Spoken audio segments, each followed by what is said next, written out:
This is Utah Survivors Podcast with your host, Brandon and Alex. In the world of true crime TV, we're bringing you the stories straight from the survivors. Victims don't become survivors without the help of a community. So every week, we will have a 30-minute interview alternating between a survivor of crime and an organization that helps victims in similar situations. Due to the graphic nature of crime, many of the topics we discuss may be difficult for some listeners. If you are in crisis or triggered by these discussions, please reach out to local and national hotlines listed on our website, utahsurvivors.org. Welcome to another episode of Utah Survivors Podcast, and we are back with Rachel. Hello. Thanks for coming back on. Last time as we were going through your podcast, we clearly wanted to do a second episode, but did not have time, and the first episode has aired, and people want more as well as I do. It's in demand. I'm telling you, it could be a mini series. It really could. And last time you gave us such a good insight of like kind of the chaos that you were experiencing and what because you didn't know what was going on. No. Your life was pure chaos. And I feel like we caught that from the last episode. And I know people have also been like, well, give us the details, which I don't want to bet. You tell us what you want. I'll give details. The problem is I'll give details, but if I were to give you all of the details and the nuances and the diabolical plans and all of these things that I've now found out, would be here for a week. I'd have quite a few episodes in the bank. I know. We could take a break then. I know. Rachel part 30. Exactly. And all your listeners would be like, she's back again. And we have no more of this. Or they'll be like really intrigued like they were with some of the other ones I've heard. That's true. So we kind of are in this place where we've heard she's in prison. We've kind of talked about everything that was going on. Mm-hmm. And I honestly have no idea where to start. But like, what is the biggest thing you found out since? Honestly, there's a lot of details and things that we found out. But what has been the biggest, almost like messes with my mind, is just all of the things that make sense that didn't make sense at the time. Questions, that she would ask me about my health, but were phrased in weird ways, or events that happened, or even things like, so my bedding's all white and cream. And so I would wake up and there'd be like a little like thing of blood on my sheet, and I would look and I couldn't see anything that should do it. And then now knowing it's from injections she was doing to me while I was dosed with ketamine. So a recap, because I just realized we're like, if people didn't listen to the last one, you and your at the time best friend shared a home together, and you were like family for 25 years. 25 years. I was going to say 20. So 25 years.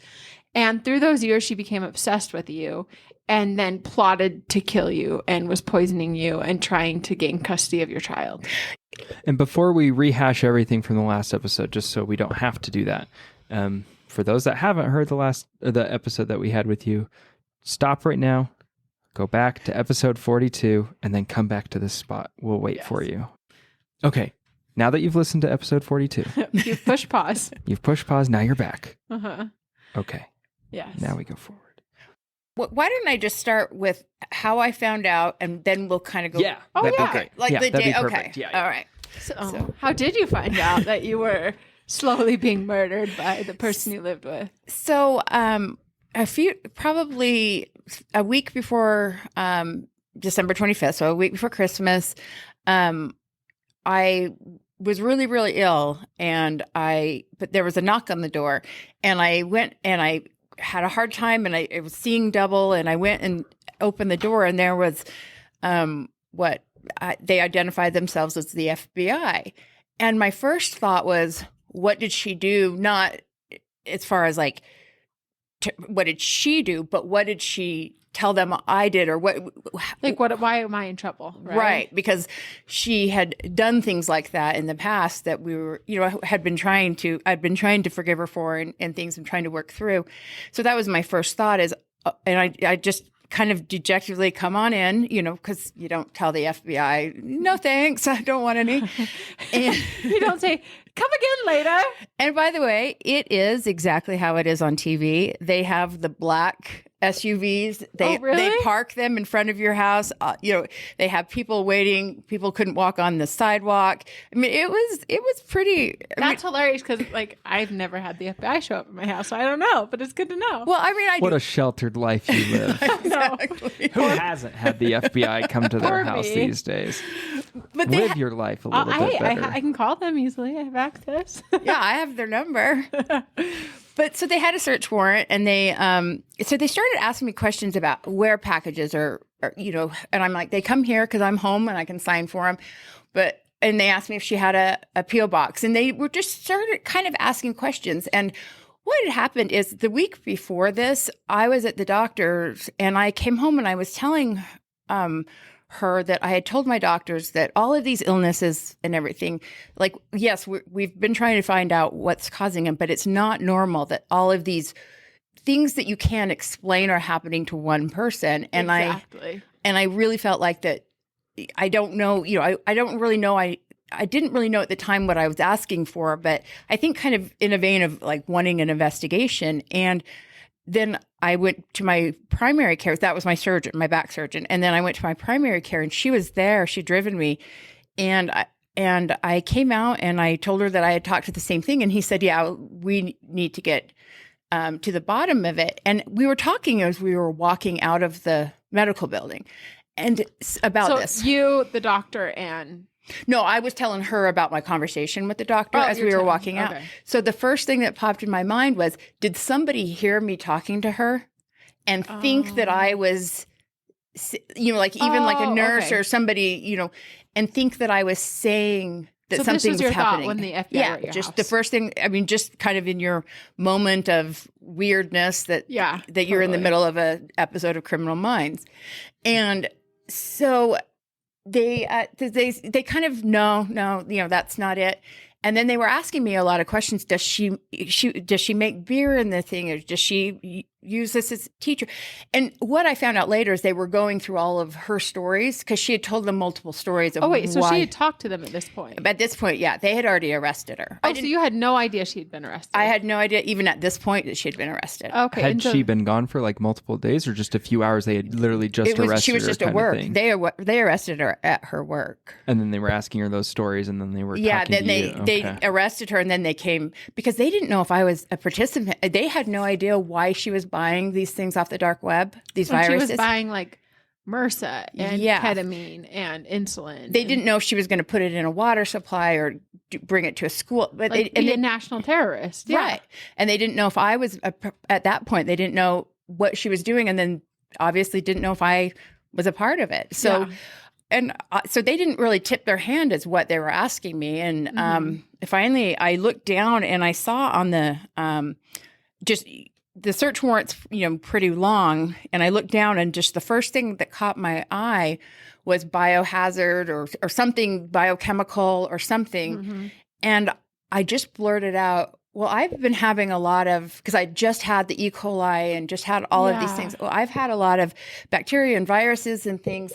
And I don't even know what I was thinking, because they asked me, why did you say that? And I'm like, because I looked down and saw bio something on the search warrant. Uh-huh. And it just was that thing where it was just the first thing that popped out of my mind. And it was the only connection to any reason they were here. Not that you knew you were being poisoned, but you're like, no. Oh, I know what this is about because maybe it's in our house. And Yeah. So they were asking me like where her room was, where my room was, where the garage was, because one of her stories was that she was making beer out in the garage, or she was doing science experiments out in the garage. And that's why you need Versa? Yeah, she was. Yeah, she was. Good to know. Yeah, apparently. And she was. I think she doesn't teach students that way. She worked with them, but she didn't teach. And so all these strange stories that they were asking me. So everything was very disjointed. It was asking me if she has a PO box, asking me if she makes beer in the garage. So you're very much a suspect. They did not respond to you as like, oh my gosh, I'm sorry this is happening. No. No one knew at this point. No. So they were questioning you as they were questioning me. But I think probably just based on their training and people are good actors or whatnot, but I think you can genuinely tell when somebody's very confused. I wasn't. You were like the deer in headlights look. Like, what yeah, the? like what is going on? And then the fact that they were asking me where the garage was, and I didn't go, what are you going to go look in the garage for? Like because if I knew something was out there. Like, here, I'll show you. Let me walk you there. Will you I just did. help me? I opened the garage door for them, and they were going to look in my room. I didn't go in there to monitor what they were looking at. I think things like that. When you have logically, like if you're like, come to my home, I have nothing to hide. Right. The cops couldn't be like, okay, I really don't think they have anything to hide. Right. And and the only thing I questioned was because I'm a clean freak and I'm neurotic about it. And the only thing I questioned is if they were going to do the fingerprinting dust. Oh, yeah. Because I didn't want it all over my house. And that was my only concern. I love your clean freakness. I probably need you at my house. Well, that was my biggest priority. I was dying and I still had to dust all, Like, I need a non-dusty room as I see double. Yeah. So it was very bizarre. It was, and keep in mind, I was so ill that they kept going, let's have you sit down, because I think they thought I was going to pass out because I had a fresh injection mark on me. And obviously we believe it was the rat poison that was making me sick. Yeah, but we don't know because there's certain things that we suspect based on the evidence, but couldn't be proven in a court of law. And the rat poison she had it. There was no reason for her to have it because that's not how, even if we had rats, that's not how we would get rid of them, because we have animals and children. We wouldn't just put down rat poison in a house and then have a dead rat somewhere. Yeah. So that's not, it didn't make sense why she had, and then all of our things like that, bug sprays and things were out in the garage anyway. And this was in her room. Why would she have it? Yeah, and she has cats sleeping in her room. She wouldn't have had that. So wait, so you had a fresh injection mark that you didn't know where it came from? Yeah. How did you find that? It was on my finger. Oh. And I asked her, I said, I have a weird and it looks infected. And I said, and she told me it was a bug bite. And I'm like, this doesn't look like any other bug bite. And it looks like an injection. Yeah. Like that somebody didn't, clean, or, it wasn't like infected, like I needed antibiotics, but it was raised. It was raised and inflamed. Red and it hurt. Mm-hmm. And so I showed them that and I said, I don't know what this is, but, and so I was really sick. So they were interviewing me and searching my house and doing all these things. And then eventually they started to ask more about, when I said MRSA, their ears perked up that I'd had MRSA. Did you see them like switch from like interrogation yes. to like, oh poop, there's more here? Yes. Okay.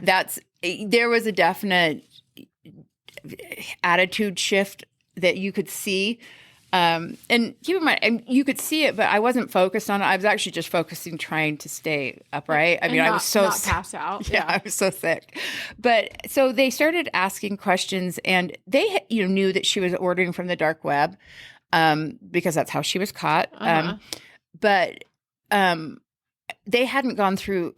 They had gotten her account when they interviewed her prior to talking to me, and they had gotten her account, one of them, because she'd ordered from different accounts on the dark web. Okay. And they'd gotten her password or something from her. I don't know why she gave it to him, but she did. And so I think they had just began to look at, see things that she had just ordered. Started seeing all the yeah. death. So we didn't know. The Versa, they somehow caught the Versa. Yeah. We didn't know about the insulin until the next day. This first initial, we didn't know that the insulin was because they found another account of hers that she'd ordered the insulin. And then later, and then down the road found the needles and things like that. But so the insulin, because I'm not diabetic, and it had gone down to 13 and then 18 and all that, and I was in the hospital for a week and whatnot. There was no explanation for it.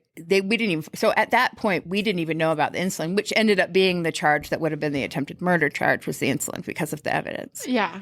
Okay. So here you are, sitting with these FBI agents. They switch to actually realizing you're the victim. Yes. You're about to pass out because you're ill as hell. And all the lights are like dinging in your head. It was almost, and I think I have said this before, maybe on the other podcast, but I think there's something this strange, like we were saying, most people don't have the FBI at their house. Yeah. Something this strange happens, and questions are getting answered. Like I had more questions answered than I had extra. It was like it's the things opposite. started to make sense. I Things get that it. she did, things that happened, things that questions she would ask me, events, because the timing of things was always really odd to me. And I think we talked about it in the last episode where I would have a trip planned and then I'd fall sick and so then I started going back and the insulin things, remembering what happened, the E. coli things, remembering what happened right before then, and realizing that there is a pattern to when these things are happening. Yeah, a very clear one. Yeah. And they're personal things, things that somebody else looking at wouldn't catch that pattern. But because I know, and I know what our normal plans are, and I know how our daily life, and I know why. And then, so one thing that stood out to me is the next day when they were telling me about the insulin and the ketamine, and they said, we feel like you would have been dead. And I just remembered I had told her that I was just tired and I just needed some space from her and I wanted to move out like immediately. And obviously it was the holidays. I wasn't meaning immediately, but I don't know. Apparently she didn't realize that I was just saying I want to move out as soon as I can for, temporary, as we talked about. She asked me to stay till the 25th. And okay, so this was right before. This was the week before she was arrested. Okay. She had said, can you just stay till the 25th? So most people would stay till Christmas. Well, most people, that's how it would seem normal because that's what she was saying. But I don't celebrate. I'm pagan, so I celebrate Yule, and we don't celebrate it on the 25th. Okay. It's actually, the 25th is just another day in our holiday. Uh-huh. And my son doesn't know the dates. So we could open presents or not on August 23rd. Exactly. And it wouldn't matter. So really her asking me to do that was one of those antenna things that did kind of go, that's weird. But when they told me that she had ordered the Versa expedited shipping. Oh, so she ordered it the day you said you wanted to move out. Yeah. Oh, poo. Expedited shipping, which she hadn't done with previous orders that they found. And so she was... An expedite would have a tracking number. Dun, dun, dun. Like, why would you order anything that you're not supposed to be ordering off the dark web with expedited shipping? Because she was afraid I was going to move out before she had a chance to get to me. Before she killed you. Yeah. That's so crazy. Yeah. So she really, in theory, if you wouldn't have said, hey, I need a break, probably would have just... You would have just died eventually. Yeah, it probably would have not been that order that she happened to get an undercover agent. And so all of these things fell in place to keep me alive because she had ordered new insulin, so she was obviously going to do that. She had ordered... So that we understand the pause, Crystal just wrote down evil. You are evil, which is so true. She really is. I mean, honestly, I and this is the thing where I say there's so many stories like this where I can tell you all of these events in which I was drugged, whether it was to die or just to be made sick. There are things like that for almost every event. I mean, interesting. So she could feel the control slipping away, and she gained it back by poisoning you, one way or the other. Yes. When was the first time you ever felt sick that wasn't like, oh, I just broke my back? So probably about 3 years before she was arrested, it started to be where in my desk, the top left drawer on the left thing, he wants a knife. Okay, so the first time you're sick, sorry. No, so the first time, so about the time I started to have unexplained, severe nausea. I was going to the gym. I was getting really healthy. I was in a good place. And I, had talked about maybe, try going out, dating or whatever. And then all of a sudden I started to get these weird, nausea that, not just nausea, but lay in bed. I had 2 different kinds of antiemetics, prescriptions, and having to take both of them at the same time, which is that's not normal. That's not normal.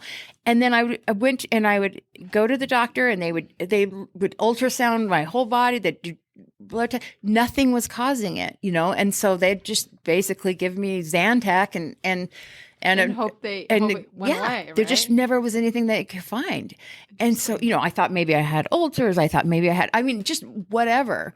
And so that's the things that would start. And then it was about the time that I started to get where it felt more deadly was right after she had kind of sprung this. So when marriage equality happened, and because we're advocates of that, we thought it was a good thing and celebrated in that.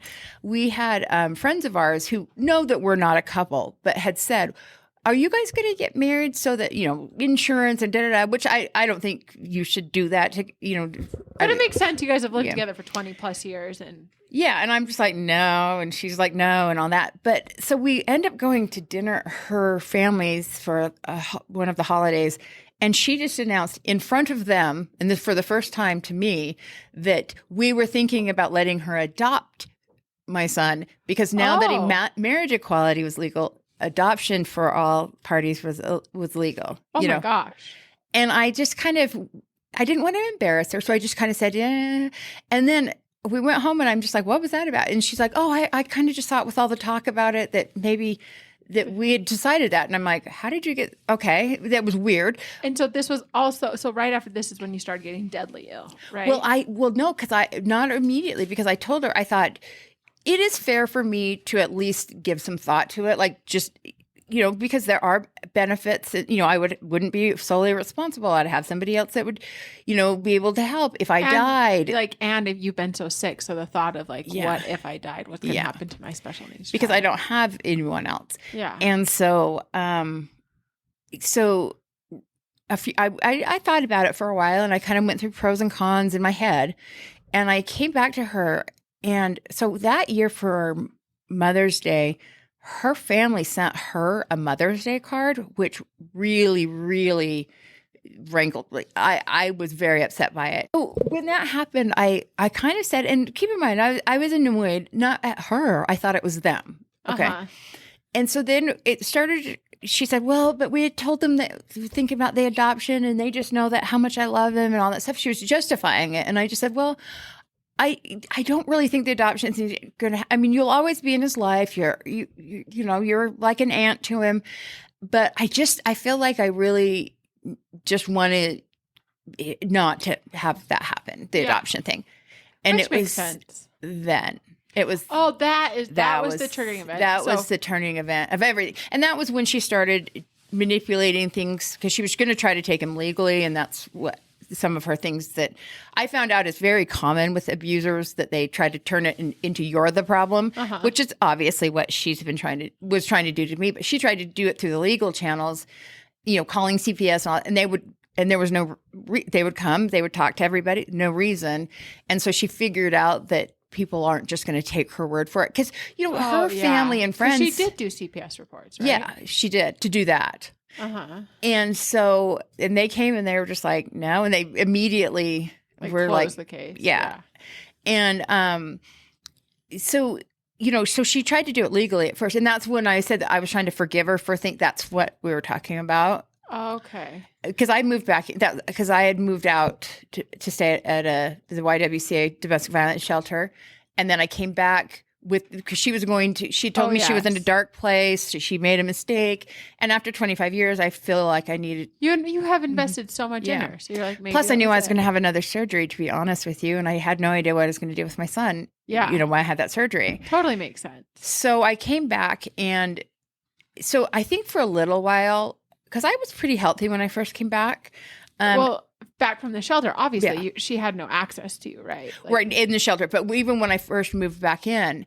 But what I found out later is, so initially I assumed that she gave it like a trying, she wanted to be friends. She wanted to make it work. Maybe she had realized what she did wrong.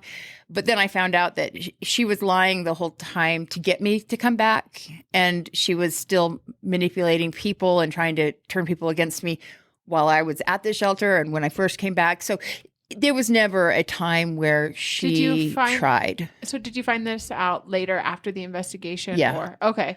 So you moved in with the idea that things were getting better. Well, she was saying weird things like, oh, I walked into your room and I saw a picture of you and it just made me so sad. And I'm like, why are you going? Like, it's just, we're not those people. Like, we don't look at each other's pictures and miss each other. Like, that's not how we are with each other. I mean, in 25 years, we've probably hugged twice. Okay. And it was awkward so it was both times. Very, very friendship. Like, awkward hugs, 25. Yeah, that's what I say. We weren't even like, affectionate friends. We were very much roommates.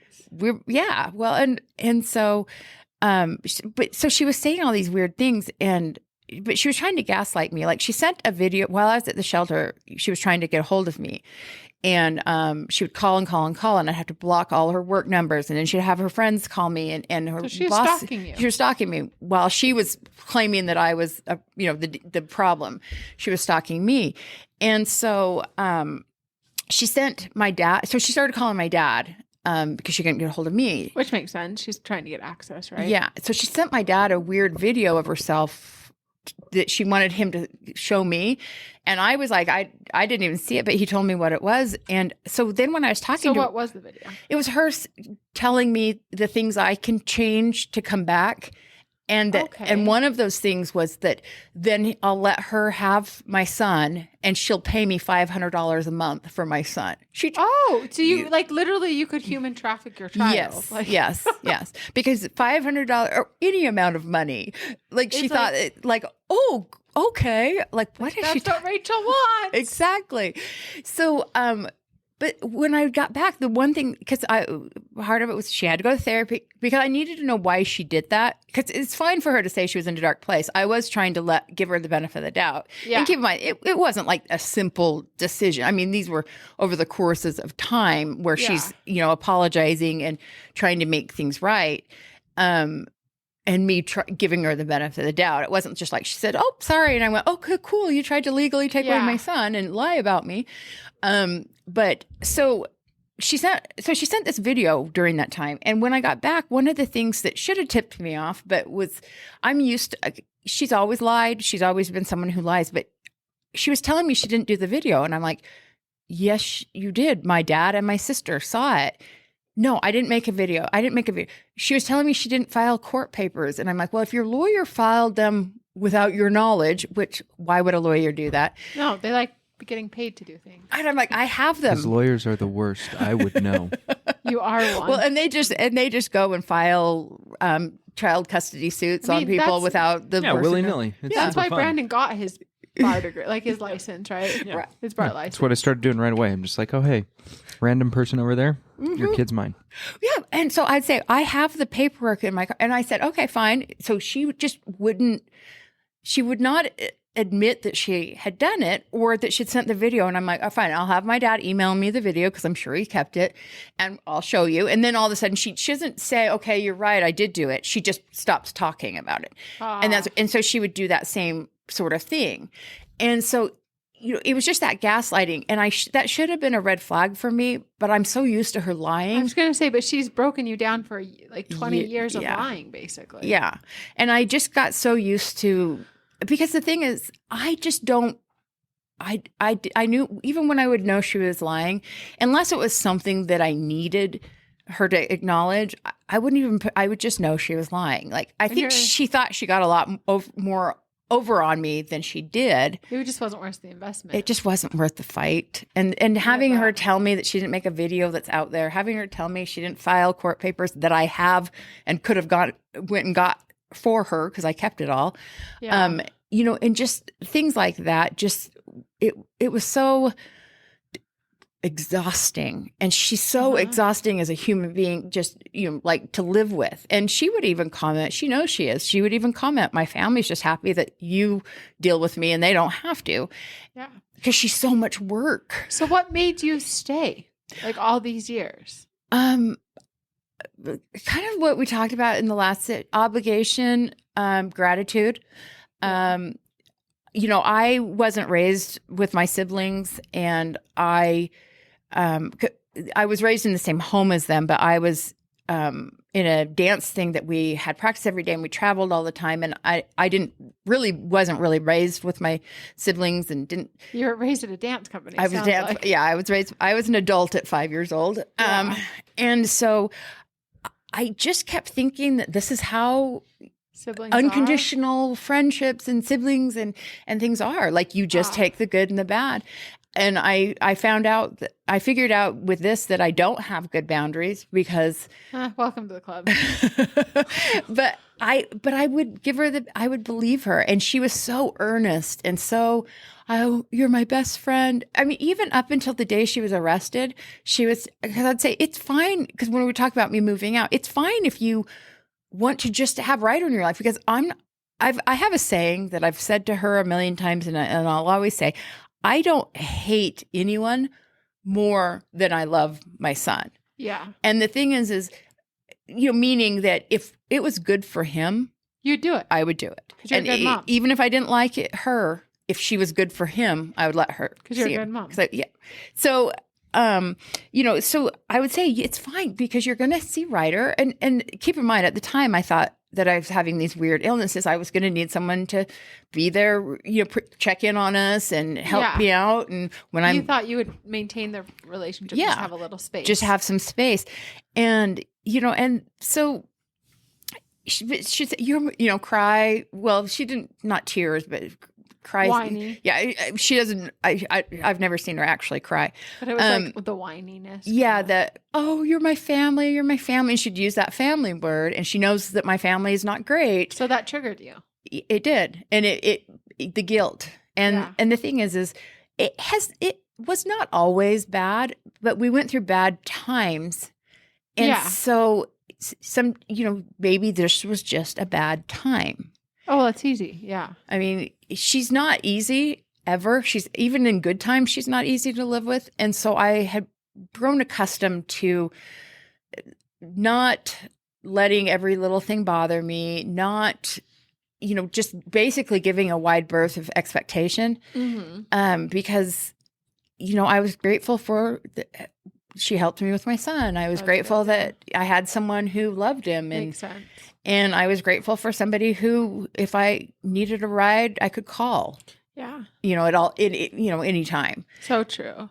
So here you are, like, the dots have fallen together. So, like, usually the FBI come and your world comes crashing down.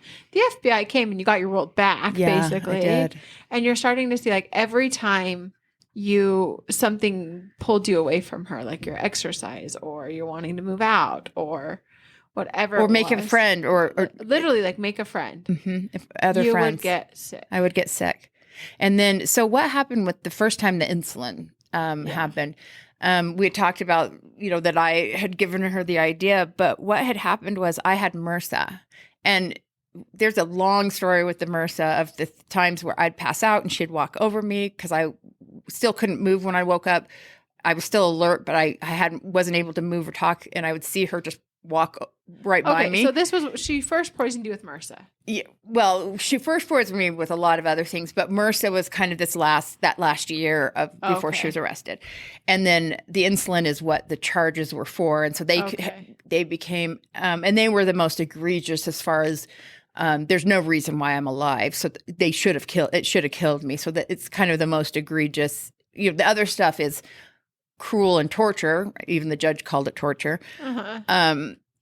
But the insulin was actually the most humane, because I just I went to sleep and just didn't wake up. Yeah. Until I woke up. But what had happened was I had MRSA. I was starting to get really ill from the vancomycin.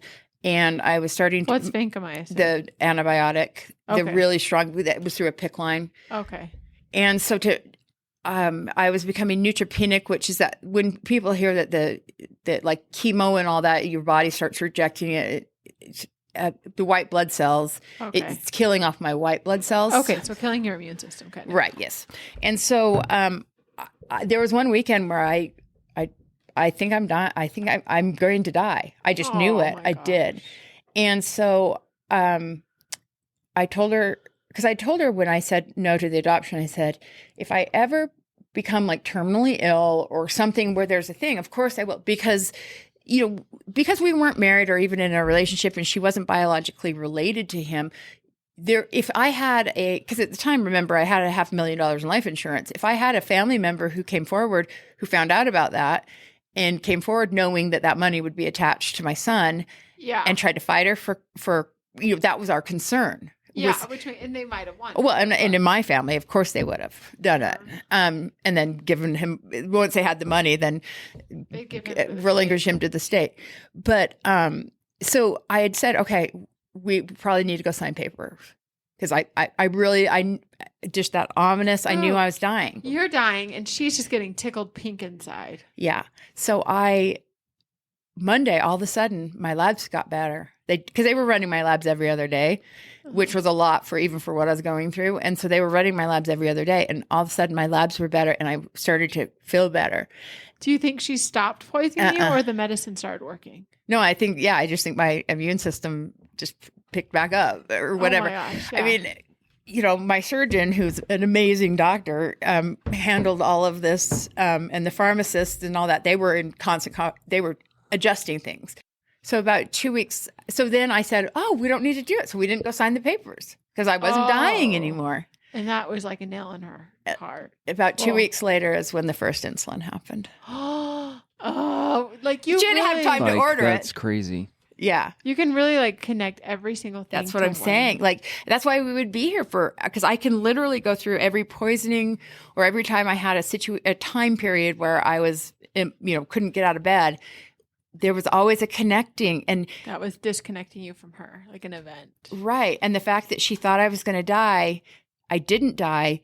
And then she had to make sure I did die. So she got excited. Yeah. She got excited and she saw this life she wanted in it. Right. Accelerated the violence.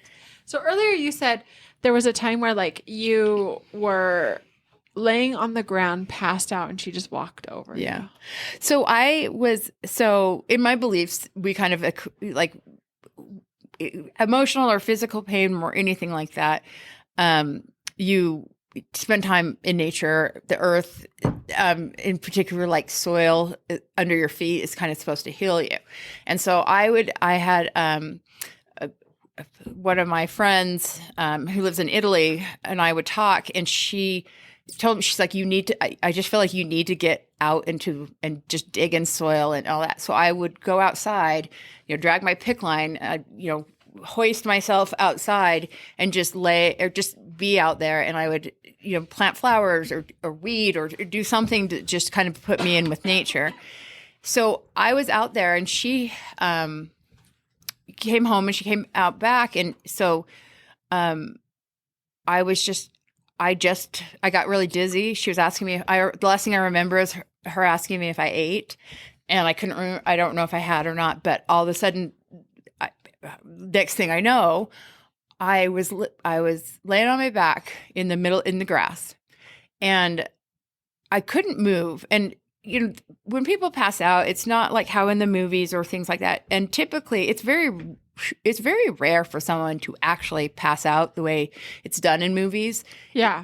But this was, I passed out and then I was out for, I don't know how long because obviously I was passed out, but you didn't look at the clock? Yeah. I just get my timer out and I was I'm about to pass out. And it was like my body couldn't move, but my brain was working. Like that when you're coming to almost. Yeah. Like same like when you're coming out of surgery. It was the exact same. You could hear things around you. Yes. You can kind of start seeing, but you're still kind of frozen. So my eyes open because I could hear her walking, but my eyes open and I literally was sitting there and I'd watch her walk to and from. So I'm laying in we had a detached garage that was, and so she would walk back and forth right by me, laying in the grass, passed out. And so she was just hoping you were dead. She was hoping I was dead. That's so sick. And so, but I asked her about it. I think we've established that about her. I know, but just that imagery of woohoo, I did it. Let me get some things cleaned up in the garage so I don't get caught and then I'll call 911. Well, in the same time, so I had they typically don't do neck surgeries going in the back, but because they had to cage mine, they had to go in the back. And so I couldn't see the wound, and I couldn't raise my hands up to even touch it. I couldn't brush my own hair or anything like that because it was on the back of my neck. That's where the MRSA was. So I kept saying, it's really painful. And they'd say, oh, it's painful, on the phone with my doctor's office. And I say, it's swollen. Well, it's going to swell. This is a really horrible spot. This is probably the most painful surgery you're going to have. Wait, wait, hold on. The back of your neck, you had neck surgery, and then she infected the neck surgery with MRSA? We think so, yeah. Oh my hell. So this is the pass out time. Okay. This was during that same. So a few days after the pass out, I had said to her, I said, I can't feel it. I can't do anything but laying on it, and I can barely breathe. Like I could not breathe because the swelling felt like it was coming through the back of my neck to the front to cut off my trachea. And I said, will you look at it and tell me if it looks infected or looks like something's wrong? Nope, it looks great. Looks great. She's like, looks like MRSA's growing. Fabulous. So I went to the Instacare, and she tried to talk me out of going to the Instacare because it was a Sunday.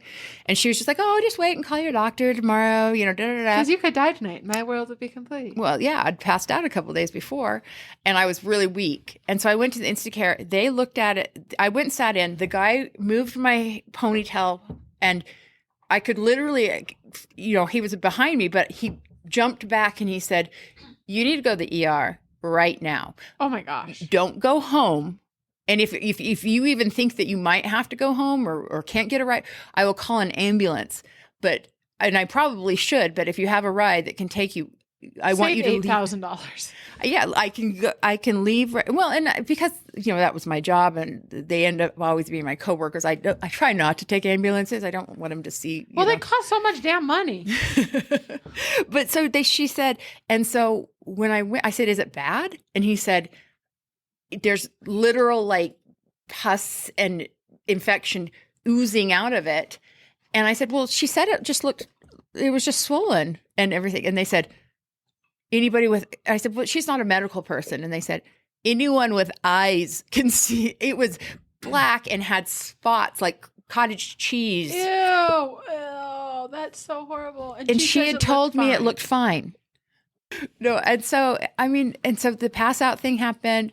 And then this happened. And keep in mind, this was before the insulin. This was before all of this with the MRSA.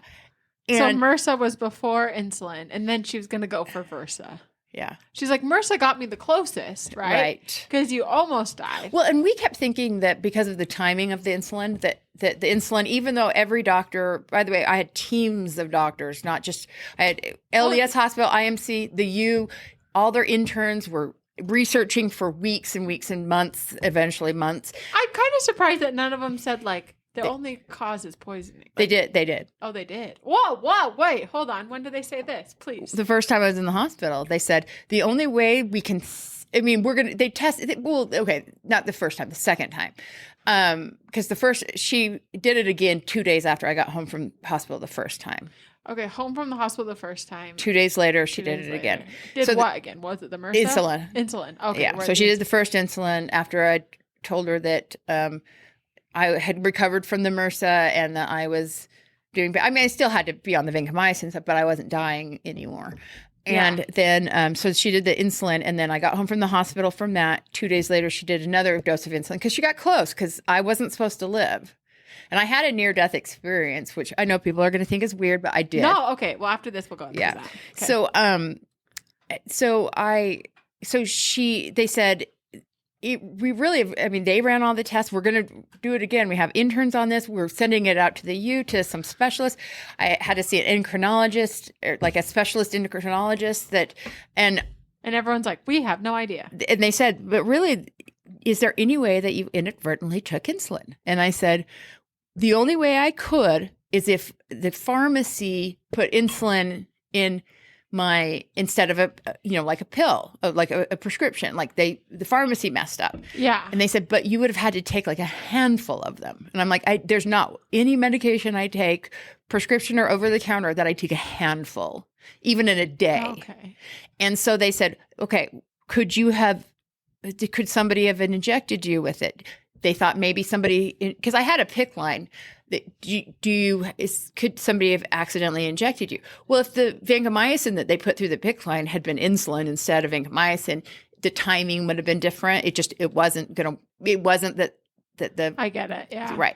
So, and they said, well, could somebody have did this to you? And keep in mind, she was hovering the whole time. She walked out because my sister was there, and she even made a comment that she walked out when they started questioning. Because I asked her later, I'm like, what? And she's just like, I just thought maybe you guys wanted some privacy. And I'm like, she's never given me privacy any other time. Yeah, that's really interesting. She's like, I feel the heat on my shoulder. My pants are burning on fire. And I said, no, absolutely not. But then I later asked my dad, does take insulin. And I asked, would I know? And keep in mind, and he said, you would know, it's a shot. And that's because we didn't, and so I didn't. Oh my gosh. Yeah. So I told her, so she knew about that. And the longest period of time where I wasn't poisoned was after that second one. She needed the heat to be off because she knew, oh my gosh. So she's like, there was too much. It got too. Yeah, the medical people were saying the only way you could do this is if you got injected. Yeah, so the medical people were on her liar, liar, pants on fire trail. Well, they didn't know her, but they didn't even know if I found out later she was telling the paramedics that I was doing it to myself, or kind of implying like, yeah, she's been really depressed lately, and because she's been so sick and everything. So I mean, so they didn't know if I was doing it to myself. I could have been a Munchausen person who just make them sick for for attention. I'm the opposite, whatever the opposite of a hypochondriac is. So if you know me, you know on hypochondriac. I mean, my dad, when I was dying, a regular person. Yeah. Well, when my dad was like. My dad was asking me how I'm feeling, and this was when I thought I was dying. I'm like, oh, I'm fine. Everything's good. I'm going to go out and garden. And pass out. Yeah. And I don't tell people like when I pass out. I just don't. I don't like talking about it. So I don't like the attention from being sick. And she probably noticed that too and was like, oh, she's not going to get attention, so I can do this sneakily. Yeah. So you just have all these instances, the doctors, you're kind of healthy for a minute, and you said you had a near-death experience. When was that? So the very first insulin time. So my mom's deceased, and I had a 13 blood sugar, and they had given me, I think a total 3 bags of glucose, which is sugar water. Right. 1 should raise you with that low, 2. But that's when they had told her that I wasn't going to make it. Like, she's not waking up. She's in a diabetic coma or whatever. She's not waking up. And low insulin. She's not going to live. And so she didn't come to the hospital. By the way, she didn't come to the hospital. And that's when everybody was saying, she almost seemed happy. So wait, so the first time she's like, she's not going to make it. And she's like, peace, I gotta leave. Like, job done. Yeah, she wasn't there. So, and I'll tell you it was, I'll tell you kind of funny how she found out I wasn't dying. So I was there and I was walking down a hallway and my mom was there. And keep in mind, it wasn't a dream. And I know medical people will say it was lack of oxygen. It wasn't. It was real. I believe you. So no, we can go from there. Yeah. And close your ears if you don't believe this stuff, but it did happen. Just turn off the rest of the episode. And my mom was talking to me and she spent a lot of time talking about how she was sorry for how my siblings are. And I later was telling my dad, like, that kind of annoyed me. Like, why are you wasting our time talking about those people? Yeah. And she was saying all of these things, and then so you were walking down down a corridor. There was no bright light. No bright light, just your mom. My mom was walking with me, and we got to we got to like where the corridor ended, and you could turn right or left and go down. And my mom said, you can go back. And by the way, I don't know how I know this, but I know that not everybody has a choice. This was like, so anybody who dies didn't choose. Yeah. So no, but this kind of was like, you can either fight through it and your mom's telling you to fight, or you can give up. And she said, you can like take the next road. I should say. And she said, it'll be hard. Things will get hard, but you can go back. And I said, I have to go back for Ryder because he won't. He'll have no one. He needs, like, he freaks out when I go to the hospital. He freaks out when he needs me. And she said, okay. And then I turned right and my mom turned left. And, she did the I love you and things. And I like how you skip over the sweet parts of, she said, I love you. And my mom's like me. We're not super I know, that's why it's we're my like, love favorite. you. Okay. High five. And I woke up. I turned right and I woke up in the ambulance. And you should have seen everybody's faces, or because they were wheeling me into the ER. They thought I was dead, basically. So then I go into. So this is the funny part, and this is just funny. So I go into the room and I'm laying there, and they're like, "You're awake and you're talking," because they thought if I was awake, I'd be brain damaged. Yeah. So they told me that they were calling my husband David, and that he was on the way. And I said, I don't have a husband. And so remember, they think that They think that you're my like sugar's still hallucinating. really low, Yeah. but they think that I could be brain damaged or I'm whatever, low sugar. And they're like, yeah, you do. It's okay. But he's on the way. He's coming. You're like, ladies, gentlemen, there's no husband. So I thought to myself, those movies where people go to sleep and they wake up and they're in a different life, but they Yes. remember their old life and it's to teach them a lesson. I thought that I was in that movie. You're like, oh, poop. Almost like the Christmas, or not Christmas Story, the I don't know. not Mr. Krueger's one. Oh That's my the gosh. bad one. The one with the ghosts of Christmas past. Christmas Carol. Christmas Carol. Thank you. Gosh. Yeah. I do love that I always think there's some like Hallmark or Lifetime movie with so I was just because I was so giggly because my sugar was super low. And and you're just because it's like I'm just apparently when I don't have a lot of Sugar, anytime I'm altered, I'm very, very happy. I'm happier than when I you're have to happy think. normally, so any substance makes you happier. Yeah, Good to know. it does. So I thought I just was thought it was awesome that I'm in this movie that I have, this movie life where this really happened. So I said, so I'll have you call my friend and she'll tell you that I don't have a husband. And I thought, but what if she tells him I do? Like I was all excited. And so I told him her number and apparently I knew it by heart, even when I was altered. And so they handed me the phone. So I call her and she picks up the phone. She sees it. I'm sure she sees it was the hospital call. And hi. And she's like, hello. And I'm like, I'm awake. And by the way, and I tell them that they think I have a husband named David and da-da-da-da-da, which turns out I think David's wife did pass away in the room next to me. They got us confused. Poor David. But and so when she acted irritated that I thought it was because she was in shock because they told her I was dead or would basically be dead. So then she kind of had to like, all right, I'll come back to the hospital, And so she's like, oh, poo, I failed again. Yeah, she was disappointed. And that's when everybody was saying that, was that she seemed almost mad. Oh, that's just grief. That's just, she had a traumatic experience. People handle things differently. You're way too nice. But that's how she found out that I was alive, is because I called her from, not my, cell phone, from the hospital line, laughing and thinking it's so funny that everyone thought I had a husband named David and tell him the truth or tell him the real story. Oh my gosh. And then I was, and I was so relieved that, there was a part of me that was relieved because who knows what David was like, so. He could have been a millionaire. Yeah, he could have been honest. hot. Yeah. He's like, so, hey, honey. But she just acted, and I even said to her after I got home and I would say to her all the time, you don't act like somebody whose best friend just almost died.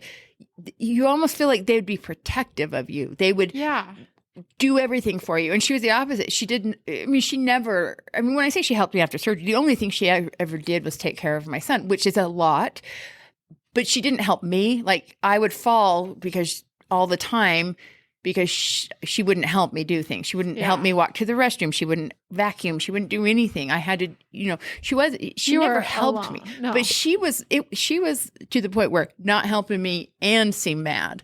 And I'm like, you don't act like, you'd think you'd almost be like overprotective, and she didn't act like that. And so then, what was her response to that? Oh, I care. I'm just, because she's awkward and doesn't have empathy. She doesn't she didn't cry at Titanic. She didn't cry at The Notebook. She doesn't cry at Maytag commercials. I didn't cry at any of those either, to be fair. Well, you Psychopath. are supposed to. No, I was like, we do know you're psycho. Well, so. and we just would call it cutesy, or we would call it the less stigmatized, because psychopaths actually, you can be a psychopath and not be criminal. Yeah. But once you are a criminal psychopath, which she is, she's never coming back from it. Like she will always be one. But we would call it things like, I would borderline, or call it antisocial, not, in the clinical way and all that. But I've always known she doesn't have empathy. She does not empathize with people. She doesn't have emotions. She knows how to fake emotions. Probably narcissistic in some way, but I mean, that gets thrown around so much. I hate telling that, but truly is. No, she truly it's is. super hard for narcissists to be diagnosed because they have to go to a therapist, and if they are, they're not. Well, she thinks she knows more than the therapist when she goes. And there we go. Why? Yeah. Well, and she thought she knew more than the FBI. She thought that you could buy Versa and make beer. She told them that she was doing it to make beer, and I'm like, they asked me that without context, remember? And I'm like, it's a really rare kind of beer. Yeah. I mean, it's the kind of beer that you're gonna pay a high dollar of your life for. Yeah. What would happen is we had several bail hearings, and she would come to the bail hearings, and her lawyer on her behalf would talk about how she realized, she made a mistake. First, it was, she's so sorry that I had an insulin problem, but that wasn't her. And then she'd find out that we had the evidence of the needles that we found, that they found at her work. And she didn't even apologize or didn't even try to make excuses. She just would move on, kind of like what she did to me with the video and all that. Oh, totally. But but the one thing that they would say is, she knows that this child isn't her. She knows she's moved on. She understands this being in jail for this month has. Oh, poor 30 days. Yeah, has. And so, but then they would have the transcripts of the recordings. She was telling people, a psychic in jail told her that they were going to drop the charges. They were going to let her out. They were going to go pick up my kid and bring him to her. And then keep in mind, then she went so far as to say, and if Rachel does everything I tell her to do, she might be able to have visitation. Oh my psycho! She lost her marbles. Sounds like a good deal. Yeah. I mean, you might have visitation of the child you birthed and raising. Right. And just maybe. Right. And so, I mean, and that was the thing, is it's always about like what she would say but she is legitimately thinks that, and when she was having the sentencing, which was, 8-9 months after all of this happened, the only time I even saw any emotion, because I was talking, I was crying, I was saying how it impacted me. The judge was basically the judge didn't mince words with her. No, nothing happened to her face. Like, she didn't show any emotion. The only time she has showed emotion is when they said, "Now we have a protective." She approved the protective order that doesn't expire, so basically a lifetime. Yeah, a continuous. Because she said the only way this could happen is if either one of you, me or her, petitions a judge. And she said, "And let me tell you, if you petition a judge isn't going to lift this." And so you just saw the moment when she realized she's never going to see my son again, because she thought for the last 9-10 months after everything that she was going to see him again. I feel like she maintained. I mean, I feel like I've got some flying pigs I could sell her too. Probably top dollar. Yeah. Well, I mean, she was just going to be able to talk her way out of it, or. And it almost seems like the more she didn't kill you, the crazier she got. Yeah. Because I can't imagine her acting the way she did in court, and like with those calls of a psychic telling her that at the beginning when she was just trying to get control of your son. No. It seems like it grew almost. It grew. The reason I wanted to move out and wanted to get out of there is because there was a change. There was something and it's like there was a darkness in her eyes, and I know that sounds weird. No, but it doesn't sound weird. It was almost like something just came over her, and she couldn't fake it anymore. I think she was faking it with me and she couldn't. And she was doing things that, she's putting my son in harm's way, and And so that was the reason, is because we had to move out, because you could say it was an accident or something, but it was starting to happen so much that I thought at the time she was just sick of him, just didn't want to take care of him anymore, didn't want to help me take care of him, I guess is a better way. And but what turns out is, we think, and again, no evidence, or not, we don't know for certain, but we believe that she was then going to try to say, look, he had this accident because he wasn't being watched.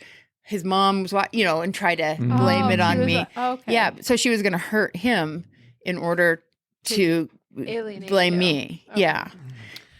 That is okay. So you're crazy. Like, we literally could go on for hours. What is the best part of your life right now? Yeah, that's a good one. The best part of my life is just my son, and just he's just so happy. Aww. He is just, and he, like even last night, he was just, because he comes and snuggles up, he falls asleep snuggled up next to me. Oh, cute. I know. And there's just something, like, it just makes me happy. I love it, because then you have your little buddy, and it sounds like he's grown so much since he's been taken out of the toxic environment, and so have you. And it's almost like you both have a new lease on life. Like, your relationship is better. Yeah. He's healthier. He's like growing and like progressing. And I think that's why it's actually kind of poetic that she's using the fact that she could be a better mother than me. As her excuse for doing this, but the reality, she's so far removed from reality, and the reality is that he improves so dramatically once she's gone from her presence. Yeah, that it's almost comical if it wasn't, such a horrible story. It's almost comical. It's almost like flipping her the middle finger, kind of double-handed. Yeah, and I don't mind that. I'm not gonna lie. Honestly, she thinks she broke me because she had weakened me, and I was at a point where I wasn't even myself. I mean, when this first happened, probably all of the people, I wasn't myself. I was weepy and sad and all of these things because I was so sick and I just was recovering. And she thinks she broke me because she thinks that she has that power, and she just doesn't. And she's just the sad girl in prison. And I'm hanging out with my son, fully vaccinated, so I can go out in public now. Vaccinations. And and that's the thing, is just she's just the sad girl in prison, telling the story that she'll be talking about me for the rest of her life. And you're out here thriving. The only time I talk about her is times like this. Yeah, and you're out here thriving and living this beautiful life, and you're just like this beautiful human inside and out. And she'll talk about me. I will be the focus of her life for the rest of her life, and she's not even a second thought in mine, except times when we're doing this. Exploit you for your story. Well, thank you so much for coming on again and talking some more. I know that we did have people that wanted to get the part 2, so we're happy that we could do it, and we're happy that you could talk with us more about your story, and thank you again. All right. Well, thank you guys. So glad you could join us this week and be with us as this survivor has opened up their heart and story in the hope that it may inspire someone. Information about this week's interview can be found on our website, utahsurvivors.org. Trauma creates change you don't choose. Healing is about creating the change you do choose. This program is supported in part by grant number 18W2025 from the Utah Office for Victims of Crime, awarded by the Office on Violence Against Women.